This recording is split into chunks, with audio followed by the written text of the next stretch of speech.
안녕하십니까. 권영서 목사입니다. 오늘부터 기도의 자세로 여러분들에게 강의를 드리려고 합니다. 오늘은 첫 시간으로 기도는 무엇인가 라는 제목으로 강의를 하겠습니다. 하나님께서 이 우주 만물을 창조하셨습니다. 그 창조물 중 하나가 사람입니다. 하나님은 하나님 자신과 대화의 상대로 인간을 창조하셨습니다. 그래서 하나님께서는 하나님의 모양과 형상대로 인간을 창조하셨습니다.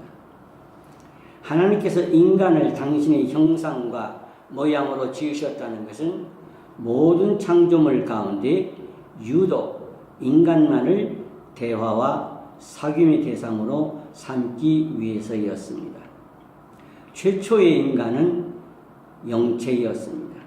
하나님이 영이시기 때문에 인간을 영체로 만드시고, 하나님은 하나님의 영과 지성과 감정과 의지와 같은 영적 본성들을 인간에게 불어넣어 주셨습니다.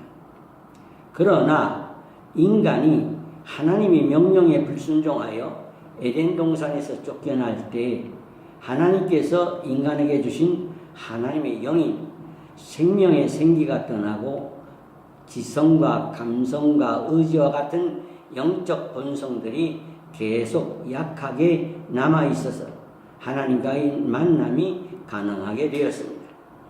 타락한 인간에게 남아있는 지성과 감성과 의지를 통하여 하나님은 인간과의 관계를 회복시키기 위하여 인간이 하나님께 나아갈 수 있는 길로 구약시대에는 제사요, 신약시대에는 예배라는 길을 열어주셨습니다.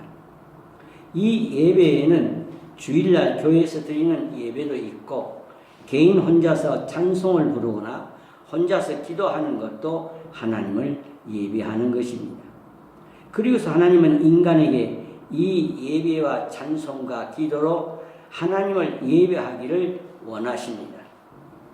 기독교의 기도는 기독교 신앙에서 가장 핵심적인 단어입니다.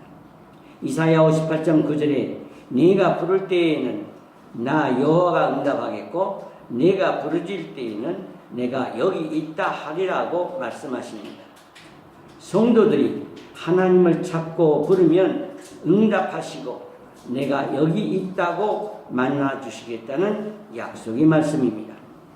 기도란 말은 하나님께 접근하는 것을 가장 폭넓게 나타나는 말입니다. 기도는 경건을 가장 잘 표현하는 단어입니다. 기도는 하나님 앞에 서는 것입니다. 기도는 하나님 앞에 서서 하나님과 대화로 교제하며 하나님을 기쁘시게 하는 행위입니다. 기도는 언제 어디서나 하나님의 자녀들이 어떠한 문제를 만나더니 즉각적으로 하나님께 나아가 문제를 해결해 주실 것을 기도로 요구할 수 있는 만능 무기입니다. 그러므로 성도가 기도하지 않는 것은 하나님이 주신 만능 무기를 버리는 것입니다. 이사야서 40장 31절에 오직 여호와를 앙망하는 자는 새 힘을 얻으리니 독수리 날개 치며 올라감 같을 것이요 다른 박질 쳐도 곤비치 아니하겠고 걸어가도 곤비치 아니하리라고 말씀하십니다. 모든 행동에 있어서 가장 정열적이고 곤비치 않으며 피곤치 않은 힘을 주는 근원은 하나님을 앙망하는 기도입니다. 우리 삶 속에 필요한 절대적인 힘은 오직 기도할 때에 하나님이 주시는 힘입니다. 시 119편 2절에 여호와의 증거를 지키고 전심으로 여호와를 구하는 자가 복이 있다고 하신 말씀 중 전심으로 여호와를 구하다는 말은 무슨 의미일까요? 전인격적으로 기도해야 한다는 의미입니다. 즉 삶과 마음과 성격과 정신 등 이 모두가 기도에 참여한다는 의미입니다. 기독교의 기도는 우리의 모든 것을 하나님께 드려서 전심으로 하는 기도입니다. 하나님께서는 인간을 구원하시기 위하여 구약시대에 많은 주의 종들에게 구원의 약속을 하셨습니다. 이 약속은 파종하지 않은 씨앗과 같아서 그 안에 생명이 있지만 그 씨가 배양하여 발화하기 위해서는 기도라는 토양과 배양이 필요합니다. 이때 그 씨앗을 비옥한 땅에 심고 물을 주어 우미트게 하듯이 기도는 하나님의 약속에 하나님의 생명을 불어넣어 약속이 이루어지게 하는 원동력입니다. 기도로 하나님께 영광을 올려드리면 하나님은 이 영광을 받으시고 하나님의 약속을 이루어 주시는 것입니다.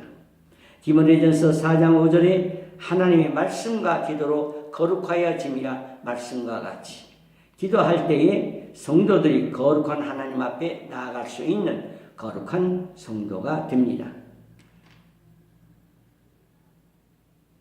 기도할 때 말씀이 하나님 빛으로 우리의 이성을 빛나게 함으로써 이성이 바르게 판단하고 우리의 길을 옳은 길로 인도해 줍니다. 가장 수준 높은 지성은 기도를 하는 사람입니다. 기도를 가장 잘 활용하는 사람이 가장 지혜로운 사람입니다. 그러므로 기도 생활을 우선순위에 놓고 살면 우리 삶 속에서 가장 강력한 힘을 발휘하게 됩니다. 이 기도는 하나님께서 요구하시는 것이 무엇인지를 알 뿐만 아니라 그 요구를 충족시키기 위해서 하나님의 도우심을 간구하는 것입니다. 기도가 하나님 편에서는 하나님의 백성들을 이끌어 가시는 방법이요, 성도들 편에서는 이 세상에서 하나님의 일을 할 때나 성도들의 삶 속에서 절대적으로 필요하고도 강력한 무기입니다. 오늘의 말씀은 떠나는 마귀를 돕는 천사 책에서 발췌한 것입니다. 감사합니다.